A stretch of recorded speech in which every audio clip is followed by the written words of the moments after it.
All right. Hello, everyone, and thank you for joining us for the Semester in Thailand CIS Abroad Fall 2017 Program Pre-Departure webinar. We're super excited to have you all here. Again, if you're joining us and you can't make it through the whole webinar, this will be recorded so that you can watch it a little bit later. Real quick, if anybody who's listening out there can hear me, could you raise your hand on your GoToWebinar screen for me, just so that I can hear, that I can see that my audio is working. Awesome, thank you. All right, cool.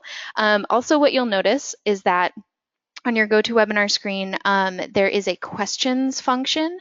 So if you have any questions throughout this webinar, you're all muted, so I cannot hear you. But if you want to type out your questions, there will be a question and answer session at the end of this webinar, and I'll be able to read through your questions and answer those. So without further ado, who's on the call? So right now you're hearing Alexandra Woolner, the programs team manager, but also your program coordinator for Thailand.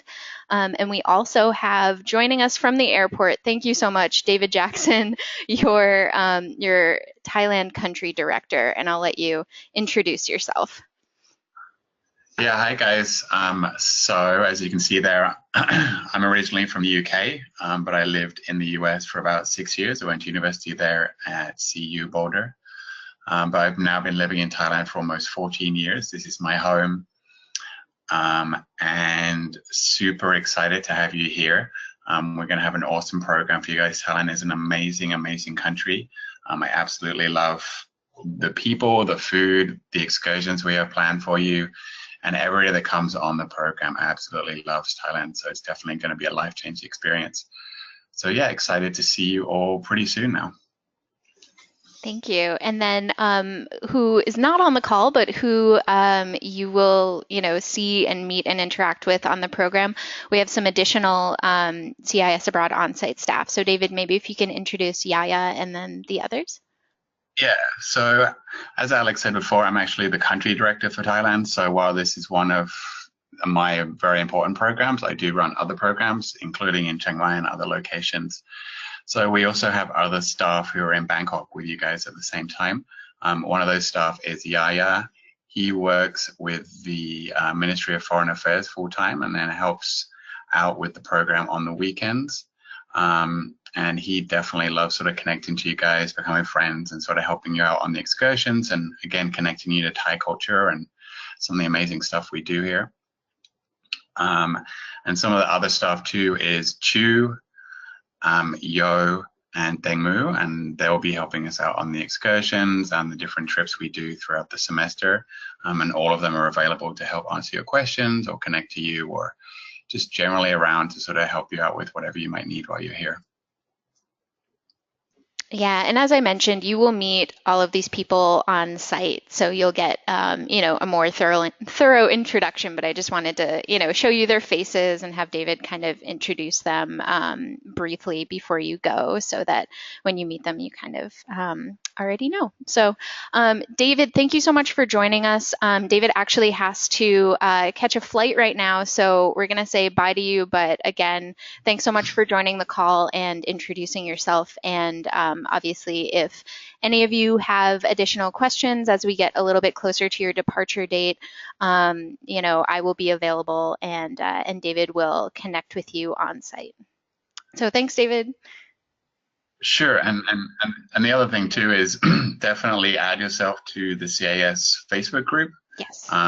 That's super active. There's former students in there who can sometimes answer questions better than I can, but I'm always in there too. So if you have questions or concerns, or if you want to ask anything, you can put stuff in there, or you can chat to me directly at any time. Just let me know if you have any questions. Awesome, thanks. Thanks, Alex. All right, so moving on, we're going to talk a little bit about your visa because I know a lot of people are concerned about the visa process. The visa documents did get here a little bit on the later side this year, but not to where you still have plenty of time to get your visa before the arrival date. So just to kind of talk about that a little bit, your visa documents, the physical documents have been sent. So they have been mailed out and they are on their way to you right now. If you have any questions about that, feel free to send me an email. A lot of you have already. Also, please review the email that I sent to you with some of the updates and the options for applying for your visa. At this point, if it's at all possible for you to apply in person, please do that. Go to your local consulate in person.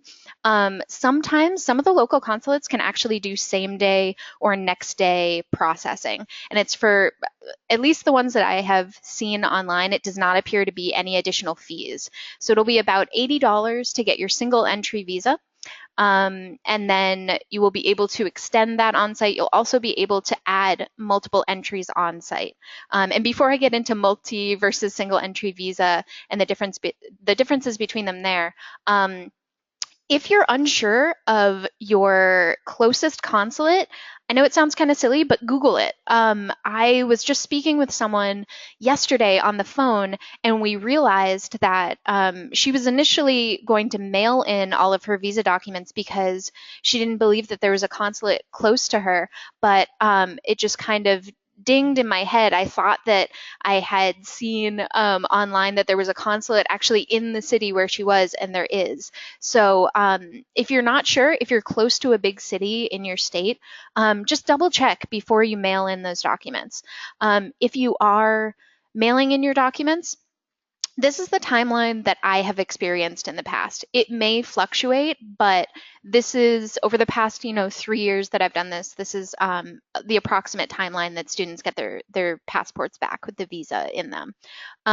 If you were to send all of your materials, I highly, highly suggest that you overnight your materials and that you use a trackable method. Why? Because you want to be able to log on and see that your passport made it, that it was received. Or on the flip side, once it's all processed, you can use the tracking number from your return address, or sorry, your return mailer, and you can track that getting back to your house. So if you were to overnight something, generally that takes actually about 2 business days, right? And then once it's received, the visas take roughly between, I would say, 3 to maybe 5 business days to process in my experience. And then it'll take about 2 days to get back to you. I've been telling people maximum, it usually from door to door will take about 15 days max. So if you were to send out everything on Monday, you would still get your passport back before you leave. Those of you who are leaving early to do personal travel, I recommend that you go now or as soon as possible in person, or if you're going to be mailing things out, I would mail them by Friday. You should have the physical copies there at your whatever address you listed for us to send the visa documents. If you don't have them by Friday, then you can print out the digital copies on good quality paper in color, and those have worked for students in the past. I recommend that you use the originals if you can use the originals. So single versus multi-entry. The consulates, by and large, I have not had a student in about 9 months receive a multiple entry visa. They're simply just not issuing them anymore unless the school notes that it is absolutely necessary on your acceptance paperwork, which Mahidan has not done. So you will be getting a single entry visa. Don't worry. Just remember that if you enter the country on that visa and then you plan to do travel outside of Thailand before the end of your program, you will need to add multiple entries to this. It's something that you can do on site.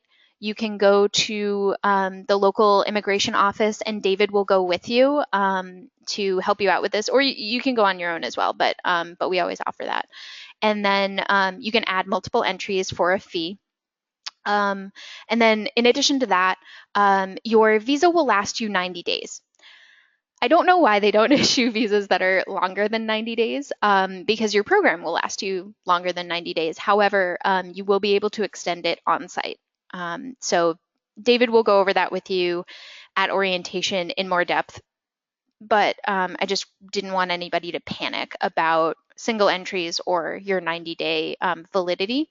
And the 90 days will start from when you land in Thailand, not the day that they give you your visa back. So here is a tentative fall schedule. I'm putting it up here. Don't feel like you have to scribble this down. We will record this webinar, and you can watch the recording and kind of pause it later if you need to. And you'll also get this on site. Because of the large number of students, which we're super excited about, you have a big group this year, we are offering a couple of options for your Chiang Mai trip, as well as the Ayutthaya day trip, so that you can choose, as well as, the mangroves, and we do a sustainable project where we replant mangroves that have been deforested through overfishing. Where you'll also go to a floating market. So we've offered a couple of options for those day trips because we'll need to split the group in two. You can sign up for those. I believe that David will do a sign up once you arrive on site. And so you can sign up for those a little bit later. But just to kind of go over some of the excursions, as you see here, you'll have your orientation on Saturday the 3rd. Mahiran does its own orientation and a field trip, and those will happen on the 7th and 8th. You'll have a Bangkok city tour then on the 9th. And then your next excursions, the first one will be to Chiang Mai, and that is in the northern region of Thailand. It's a beautiful city, a really, really pretty backdrop of mountains. You will have a trip. There's an elephant walking trip where you can go visit elephants and sort of like bathe them. It's a really fun time. There's also a cooking class, and you'll see a little bit more of that city, which is a little bit smaller city. And just a really great place in the north. Ayutthaya is a day trip to a former capital that was, it's actually in ruins now. It had been invaded by, sort of foreign forces many hundreds of years ago. I talked a little bit about the mangrove replanting excursion, and then you will go to the south to Ko Chang. For a 2-day trip where you will stay with a homestay family. You will learn how to squid fish. You'll go snorkeling and boating, and that's a really, really fun excursion and an opportunity to see some of the beaches and the landscape a little bit south of Bangkok. And then we'll have our farewell dinner at the end of the program, and that is sort of a little bit TBD right now. In terms of the date, you'll definitely have it, but it'll be a little bit later. So arrivals. Speaking of, I guess just scheduling. First note before I get into the arrival schedule, please, if you have not already submitted your travel information to me on your portal, do so as soon as possible. I realize that you're putting in your flight information in 2 or 3 different places, and that can be a little bit annoying. But it's really important for me to have your travel information, so that if your flight is delayed or canceled or anything happens, then we know which flight you were supposed to land in on, and we can tell the driver or David that you won't be there, so that somebody isn't waiting and looking for you at the airport. Also, just in terms of health and safety, it's really great for us to have that information. And then also, if you are arriving during the airport pickup window, then you should fill out the Mahiran airport pickup form. There should be a K in there. Sorry about that. And so there's a screenshot of what that form looks like on the bottom of your screen. So this is the screenshot for Savarnabhumi Airport. Now, some of you may be arriving into Don Mueang Airport, which is DMK. There is also a form for that, so you can get picked up there. But for the most part, all of you will be arriving into BKK. So our arrival days are in the airport pickup window for us would be September 1st or September 2nd, excuse me. And for the Mahidan shuttle, it begins at 8 a.m. and then it will run through, it'll usually stay actually a little bit past 7 p.m., but if your flight is arriving at 7 p.m., you're going to actually get out of immigration and customs and everything probably an hour later. So that's why we said 8 to 8. So if you are arriving during that window, great. Fill out the Mahidan form and then you will schedule your shuttle service then. If you're arriving before 8 a.m., I'm sorry, you will have to just kind of hang out at the airport for a little bit. But even if you're taking a flight that arrives at 6, you'll probably get through everything, collect your baggage, and be done by 7. So it's really only about an hour wait. Now, if you are arriving on the 1st or the 2nd after 7 p.m. but before 10 p.m., I realize that we had listed in your arrival information in your acceptance email that you could arrive after 7 p.m. And then Mahidan sort of released their shuttle service and it was a bit different. So to compensate for this, we will actually be offering a one-time shuttle service after the 7 p.m. date or the 7 p.m. time. So that will happen on September 1st and September 2nd. We will have a van that will be at the airport and will run once that night at 11 p.m. So if you have a flight that's arriving basically before 10 p.m., then you can make this shuttle. But please sign up for this by emailing me before August 14th. I will be able to see when people are arriving when you submit your travel information, but to know whether or not you actually want to use this 11 p.m. van service, you'll have to email me. Why? Because some people have decided that they want to stay in town overnight and then catch a shuttle the next morning. Or some people, if you're arriving at, like 8:30 p.m. and you don't want to wait those extra hours, you can always take a taxi or an Uber. So that's totally up to you. Which brings me to, if you are arriving after 10 p.m. On any of these days really, you have two options for how to get to your housing. The first one is, and people have done this before, it's totally up to you. You can wait at the airport for the next morning's shuttle. It's not fun to wait overnight at the airport. There are, hotels at the airport that you can, get a room for the night and, stay over there and then catch the shuttle in the morning. That's an option, or you can just wait. Especially for those of you, I don't know if anybody's arriving at like 2 in the morning. Sometimes flight delays happen or your flight just gets pushed to a later time, which, you can't really do anything about, we can't do anything about, but the shuttle will be gone by then. So if you arrive after 10 p.m., you can wait at the airport, or you can get a hotel room or, like a youth hostel room or bed for the night downtown, and then just take a taxi or an Uber to the housing the next morning. So it's completely up to you, but those are your options. So let me know by the 14th if you would like to be on the 11 p.m. shuttle on the 1st or the 2nd. David will be there. I'll send you more information about where to catch the shuttle when you send me that email. But David will be there with a CISabroad sign for the 11 p.m. shuttle. So planning for your departure, there are a couple of important, just, little pieces of information that I like to include.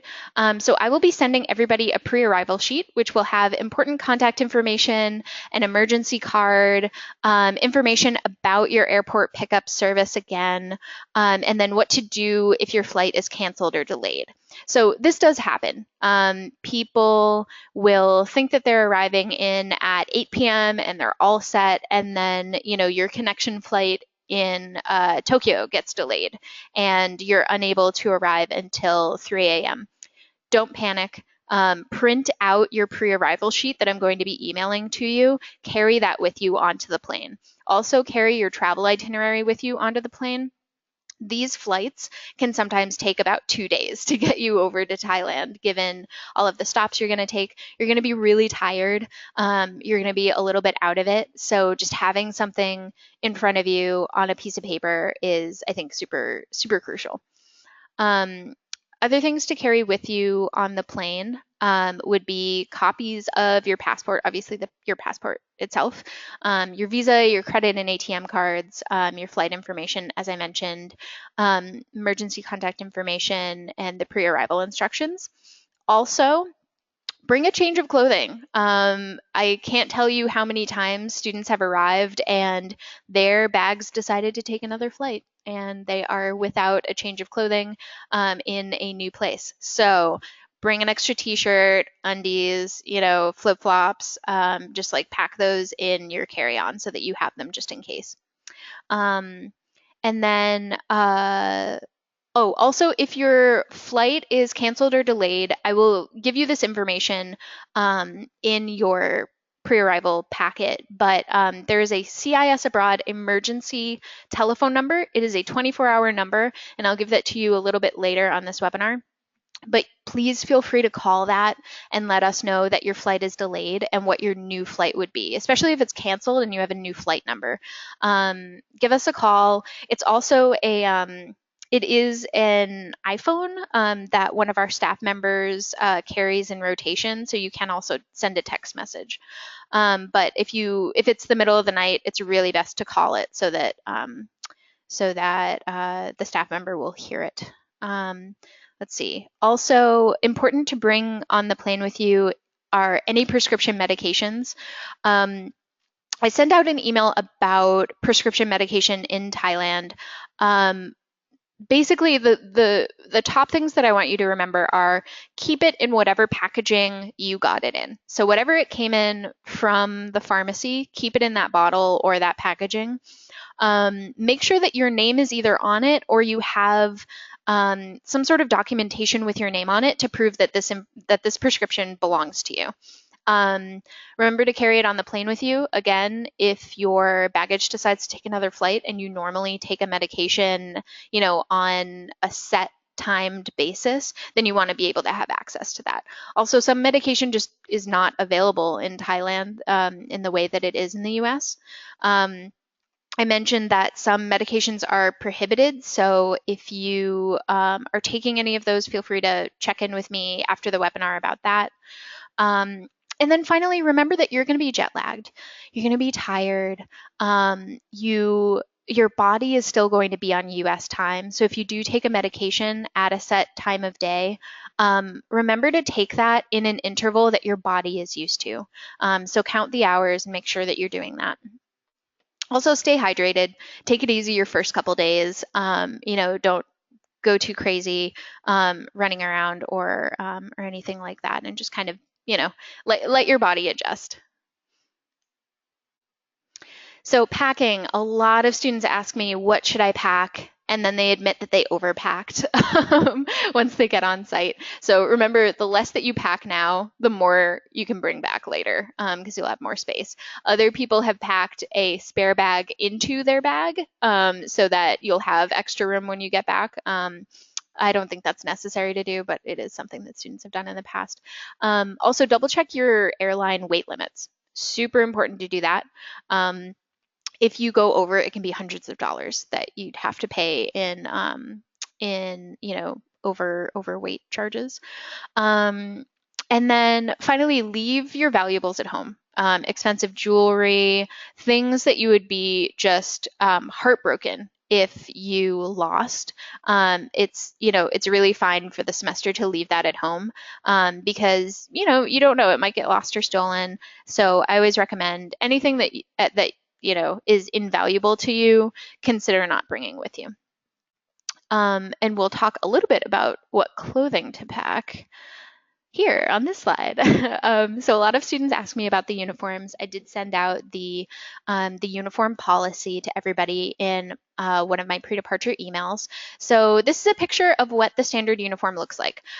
Important to note is that though there are gendered uniforms, whatever gender you identify with or whichever uniform you feel comfortable wearing is the uniform you can wear. So keep that in mind. One thing to remember is that closed-toed black shoes are part of the uniform. And I recommend that everybody bring those with them, actually, rather than trying to buy them on site.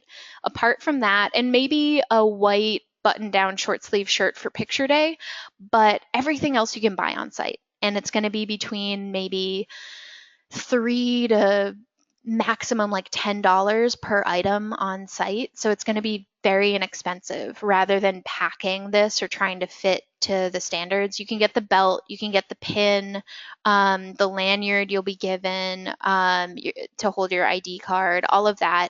And then the skirt, the trousers, and the shirts you can buy on site. So you can pick up multiple pairs of these, and then that way you just have them, you know what you're wearing in the morning, you don't even have to think about it. So that's the uniform.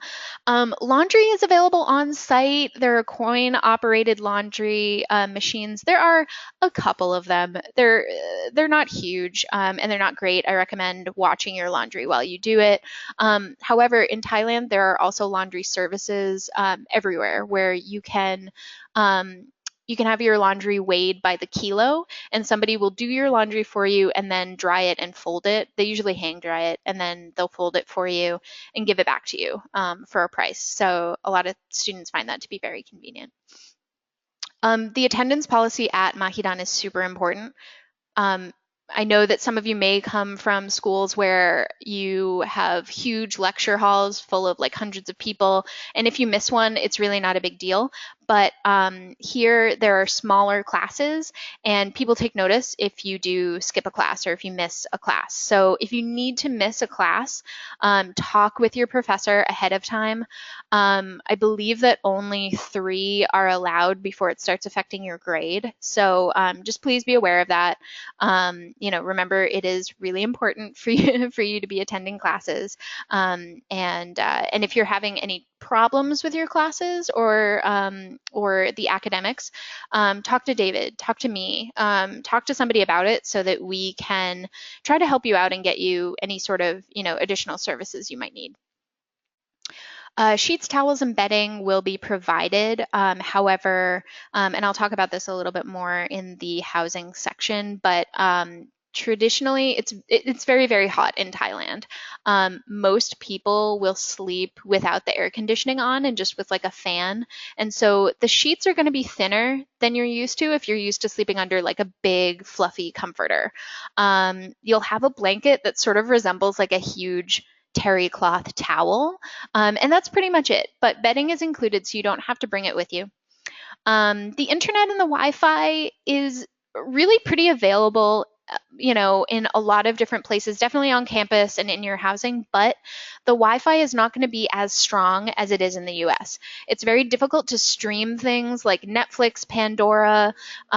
Some services even like that are not available in Thailand. So just be aware of that. You'll be able to, Skype and do FaceTime and stuff like that, but the speed's going to be a little bit slower. And then finally, if you need any mail to be sent to you, don't have it sent to your housing. Have it sent to the Student Exchange Office, which is listed on your screen. And hopefully you have copied it down by now. If not, then again, I'll send out the recording of this webinar later. So health and safety in Thailand is always one of our top priorities, health and safety around the world.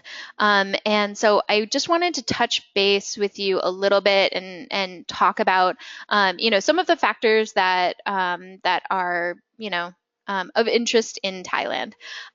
Number one, I always like to mention that Mahidol was actually founded as a medical school and has a hospital that is affiliated. It's a teaching hospital on campus, and students are able to go to that hospital. And in the past, it has been free of charge if that hasn't changed. So that's one thing. There's also a clinic on the Celia campus where you'll be studying.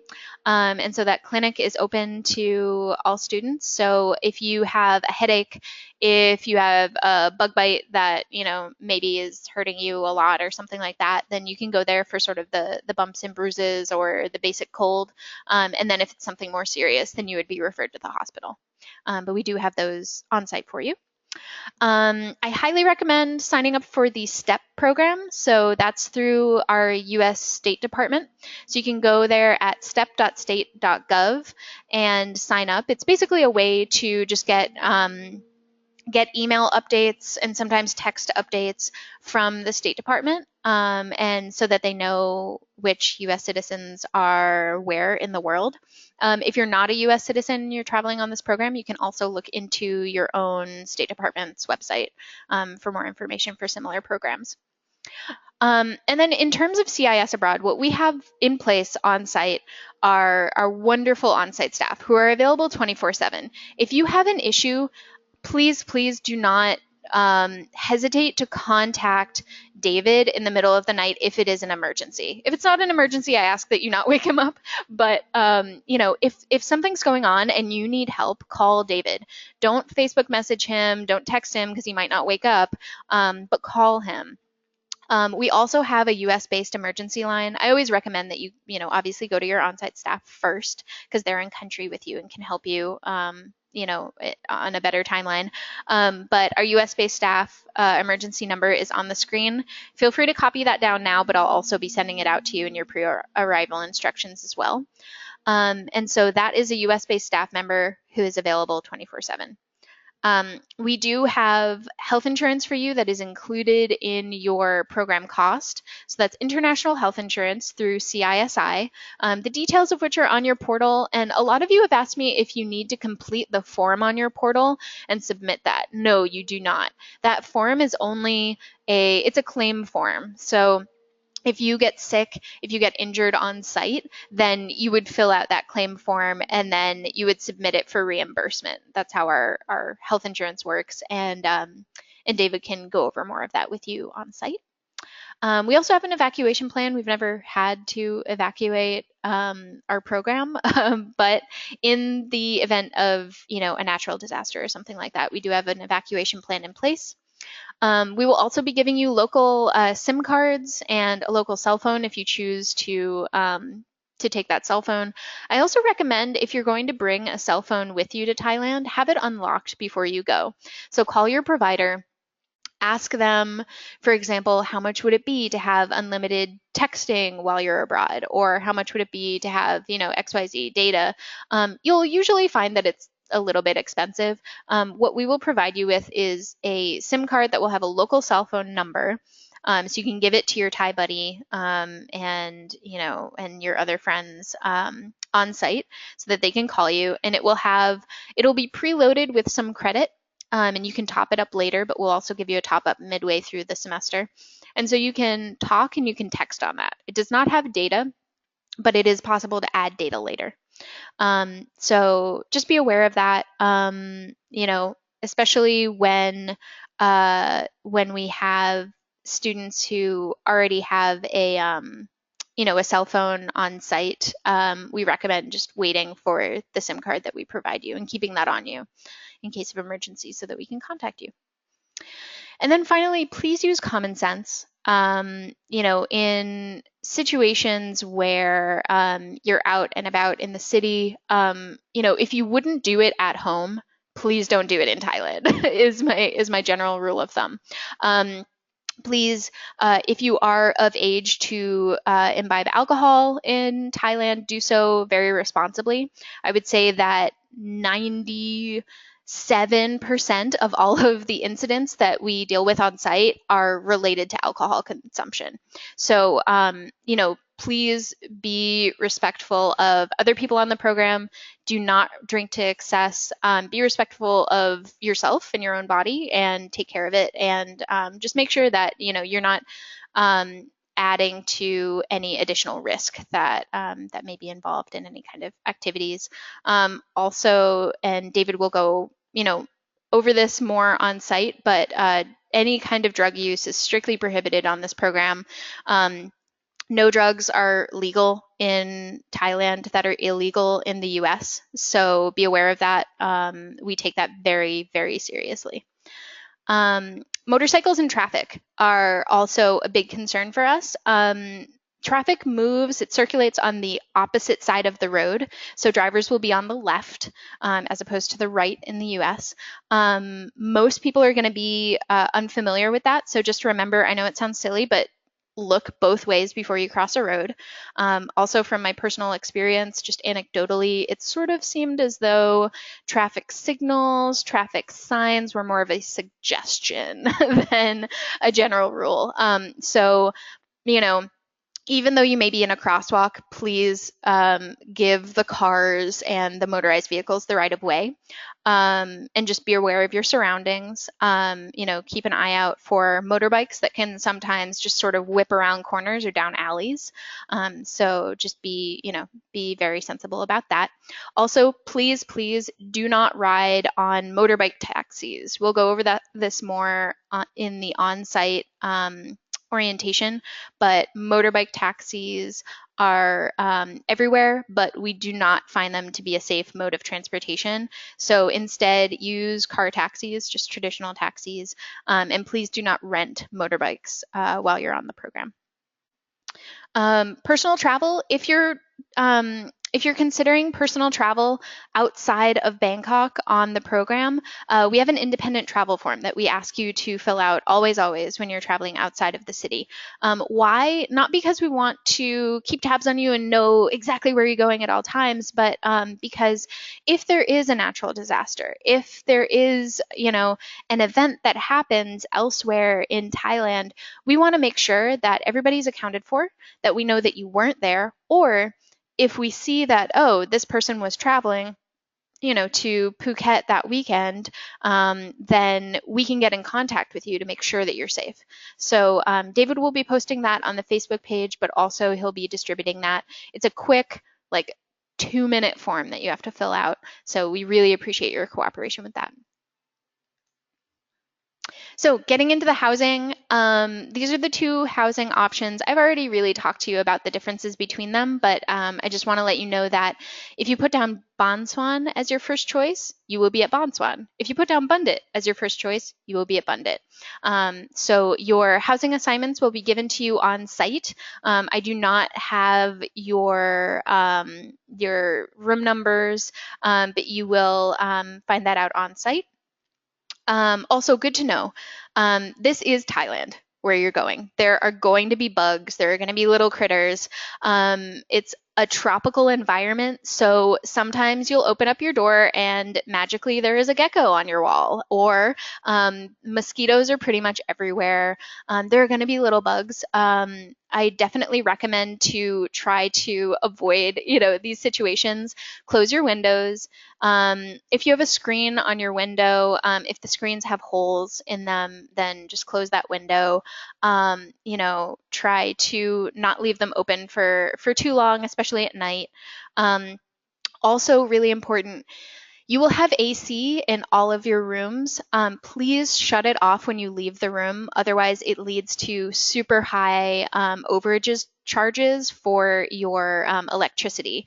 And we collect a $500 housing deposit to cover any damages, of course, and that will be held until after the program ends, where we check with the housing and they tell us, there were no damages, but also the $500 deposit is for utilities overages. So up to a certain amount is included. And really, we only ever charge students basically if they leave their AC on 24/7. So you don't really need to worry about it, but that is there. And I did want to make it make it known to everybody. I think I sort of talked about the light linens that are included. As I said, if you're used to heavy blankets, you can buy some there, but honestly, I recommend just turning your AC down a little bit, being a little bit greener.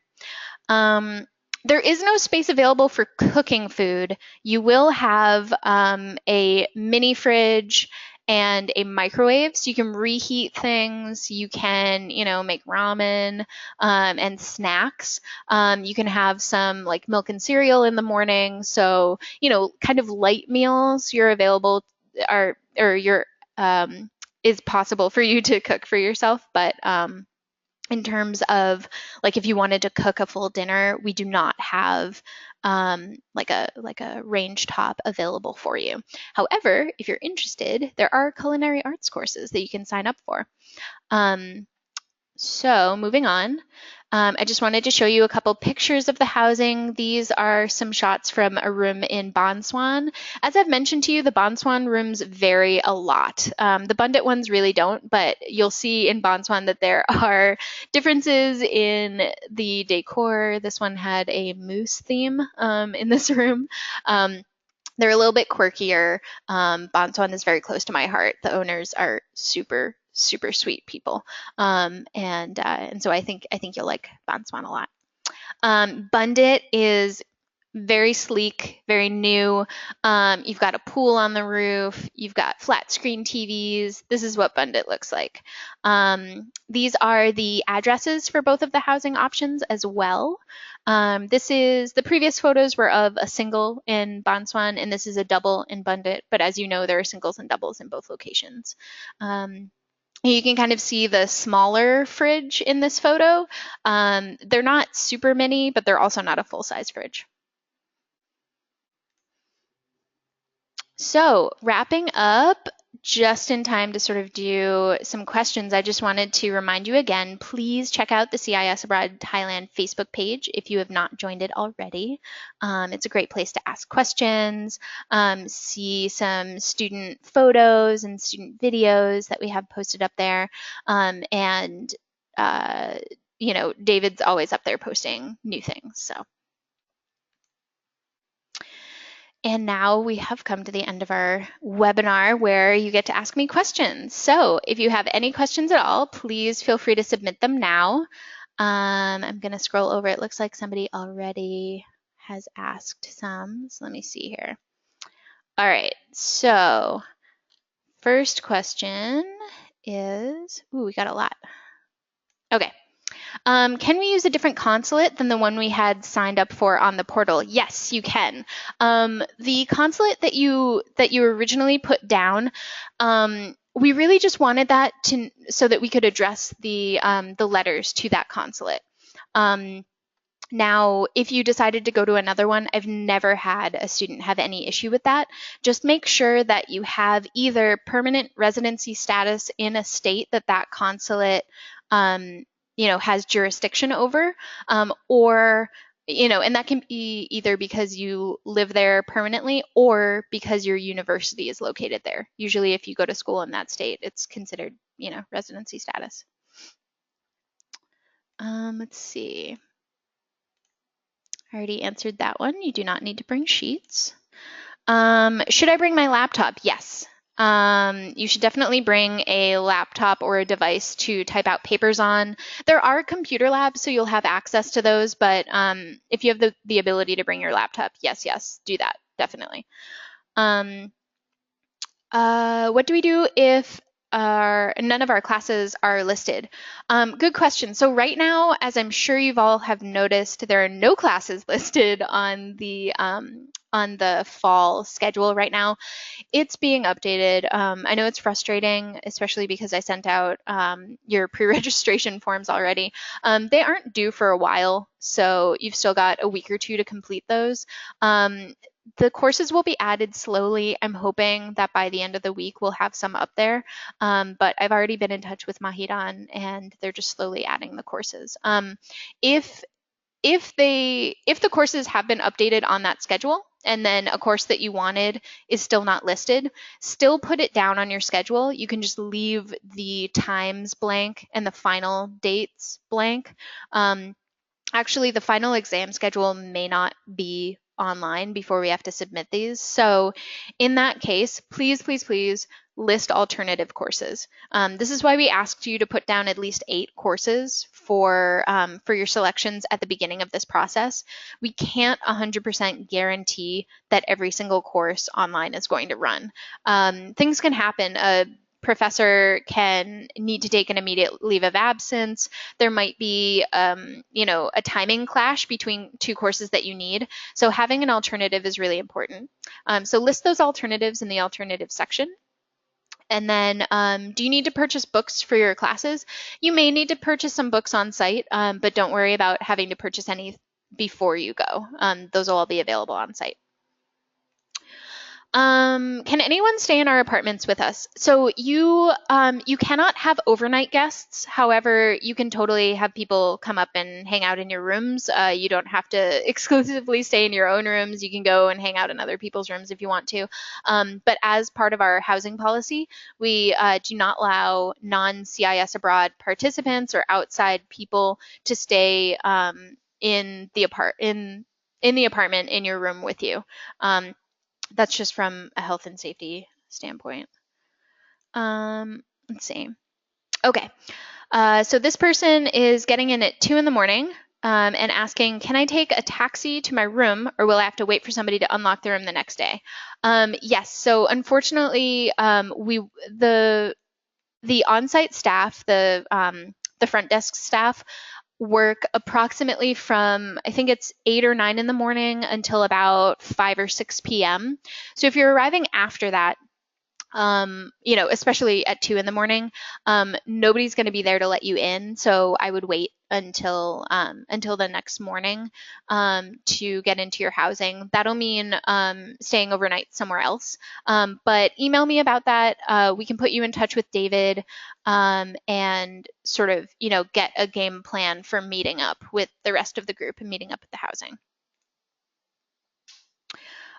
Will we be able to call the emergency number if we don't have Wi-Fi? Will we have Wi-Fi?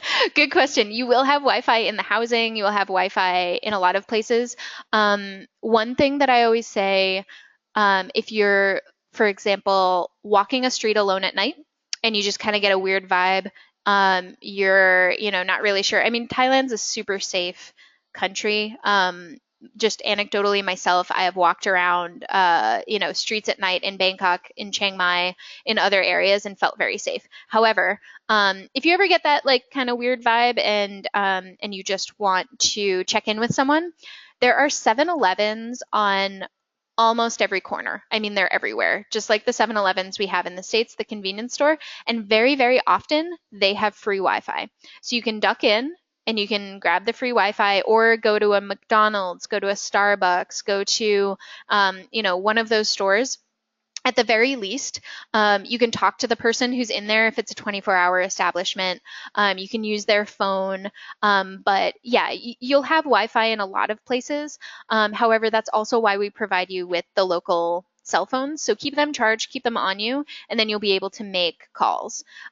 You can call internationally, actually, on these phones. It'll eat up your minutes really fast, but you can call internationally. Okay. Question about clothing. Any info on spray or substances that people say we should spray on our clothing and stuff? Okay, so I'm guessing that this is in regards to bugs and mosquitoes. You can definitely spray your clothing with mosquito repellent. One good thing to know is that higher chemical sprays are very hard to find in Thailand. So many people say pack, like if you're used to using off or something with DEET in it, pack those ahead of time. You can spray your clothing ahead of time if you want to, just to sort of, deter the bugs. I also recommend don't bring the aerosol cans because I'm pretty sure you can't carry those on the plane with you and they get kind of messy. But if you get like the spray, sort of the pump spray, you can bring that with you so that you have some higher level mosquito deterrent. Can tennis shoes pass as closed-toed black shoes? Some people have gotten away with wearing Toms, but it really depends on the professor. I would say bring You can always bring them. I mean, I would bring tennis shoes anyway, just so that you can, or as we call them in the North, sneakers, and or in the Northeast, I should say. But yeah, you can totally bring sneakers, tennis shoes. They may not pass for the for the uniform policy, especially if you have a Thai professor who's pretty strict. But there are a lot of professors who are really laid back and don't really care. So I would bring both and then kind of test the waters. 3 absences in each class or overall. Each class, though, I would say just be be prepared for for that, and please try to go to as many classes as you can. Let's see. Can you elaborate on the program giving us local cell phones? Maybe you can ask a follow-up question if this is still an issue. If you have any questions about that, they're very simple cell phones. We'll provide you with them. They're just like really old school, not smartphones, like little Nokia things with, the like multi-tap texting. The portal says I need to fix something, but you think it's fixed. Okay, I'll check that out.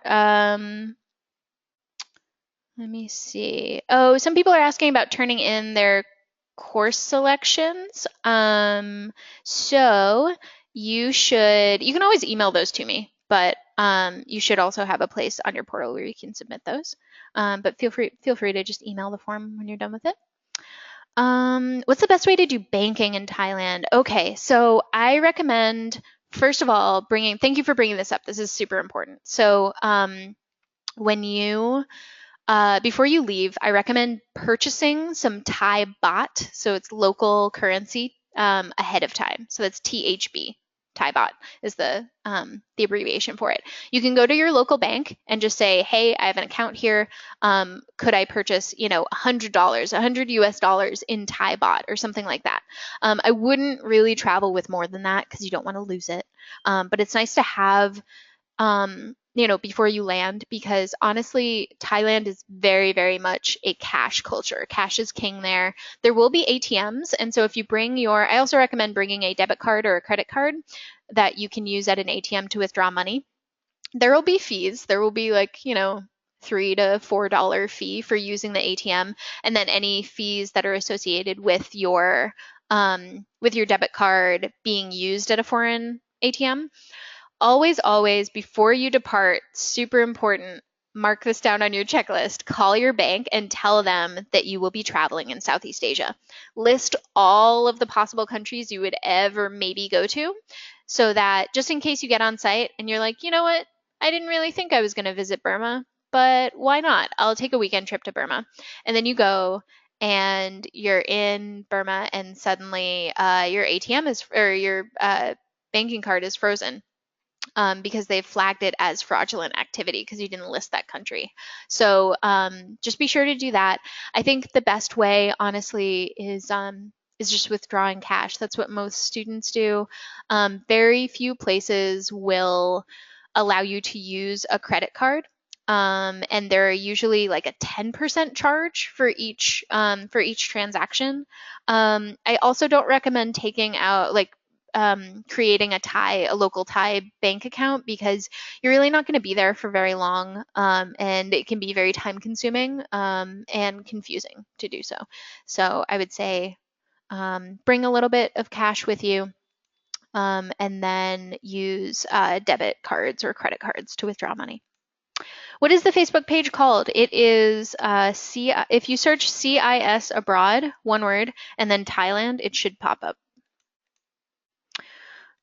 Let's see. I answered some of these questions. Will we be able to go shopping for items we did not bring with us when we get there? Yes, you will. There are actually, so the orientation is about like a morning half day, and then you're going to have a couple days just after the orientation, after you get your footing, to just kind of explore. Definitely grab your roommate, grab whoever's living across the hall from you, and just go out and explore. Get lost. It's okay. You're going to get lost, and make it back. Have that emergency card on you just in case you do get lost. But go out and explore, go shopping. You'll have a couple of days ahead of time to do that. And David will also show you where to go shopping. He'll show you the shopping plaza, so you won't just have to get lost and bump into one. What dining options are available at the school? That's also a really good question. So there are, I want to say that there's one or two cafeterias at the International College, and then there are other cafeterias on site. And then tons and tons. If you're not talking about at school, which you can buy, you can buy lunch or dinner at the school cafeteria if you want to. And there are, hot meals, there are cold things you can buy. There are drinks, all sorts of stuff. But if you don't want to do that, right across from Bundit, actually, there's like a row of outdoor kitchens and like, which is to say, sort of like street diner style eateries where they'll cook fresh food right in front of you, and you can sit down on stools and kind of have like a good size noodle dish for maybe 30 to 40 baht, which is, a dollar or two. So it's pretty affordable. Street food, don't be afraid of it. You should definitely try it if you're up for it. Also at Banswan and Bundit, there are restaurants right in the housing. So if you want to go there, you can also do that.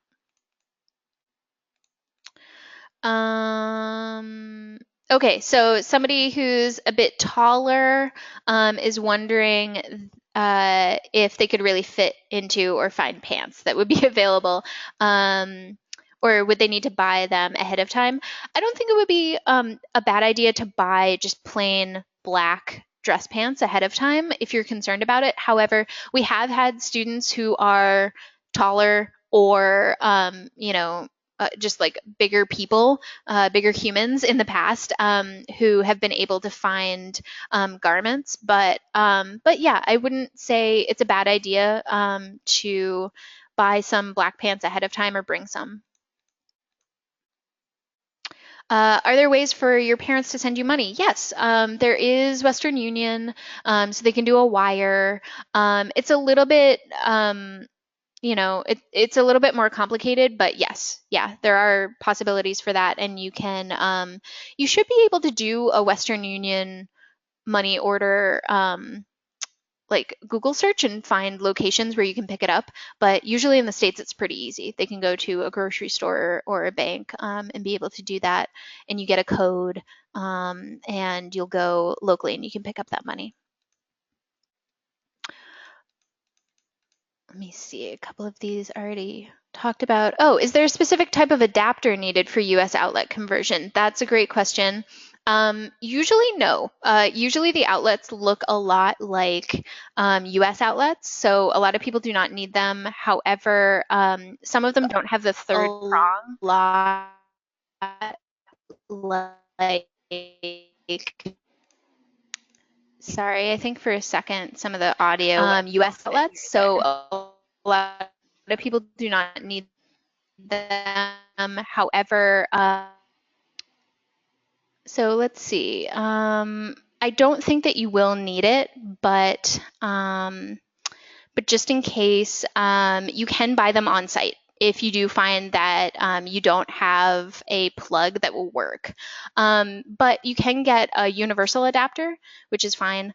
Some of the outlets look like the two-pronged European outlets. So you can bring one, but again, for the most part in the housing, you will either already have one or be able to plug in your two-pronged plugs. What's the type of dress code for when you're off campus? I would definitely check out your online pre-departure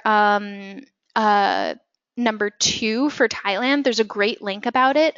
And David will talk a little bit more about this in person on site, but just for packing purposes, generally Thai people dress a little bit more conservatively than we do in the States, but also, you are going to be clearly, not from Thailand. A lot of you, they can kind of clock you on the street. So don't worry about it. I would say pants, skirts, or shorts that are not super short. So something that goes to your knee about is good. And then shirts that cover your shoulders And then shirts without super low necklines are usually pretty much the standard. Definitely if you're going to a temple, they will not let you in if you have shorts that are above the knee or if your shoulders are not covered. So you can bring like a sarong or a scarf or something to cover your shoulders if it's a really hot day. But apart from that, if you just had maybe a longer shorts or a longer skirt and then a t-shirt, you're fine. That's basically the dress code. Flip-flops are totally okay. You usually will take off your shoes in most places when you enter them. So maybe bring slip-on shoes are nice. But yeah, that's basically it. Let's see. How many classes are you required to take? You have to take a minimum of 3, but check with your home university because a lot of your home universities to maintain full-time status need you to be taking 12 US credits or more. So that would mean 4 classes. But it totally depends on your home university. So check with them. But I would say for Mahidan, you have to take at least 3. Let's see.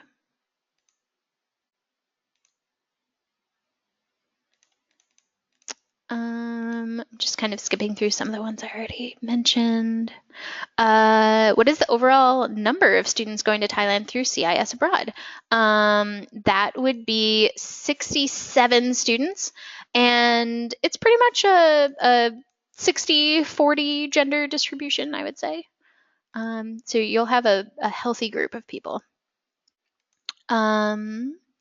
If we want to travel to other places and miss class, how does that work? I suggest you don't, but I mean, if you did want to travel and you're missing one day of class, check in with your professor ahead of time, but really please try not to miss any class wherever possible.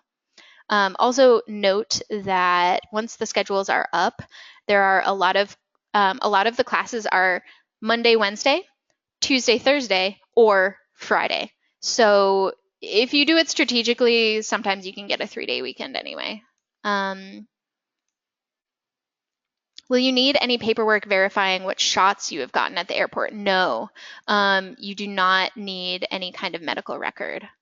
Yep, I recommend bringing an EpiPen if that's something that you need. Just make sure that you have the prescription for it. Okay, we're kind of running out of time here, so I'm gonna have to wrap up.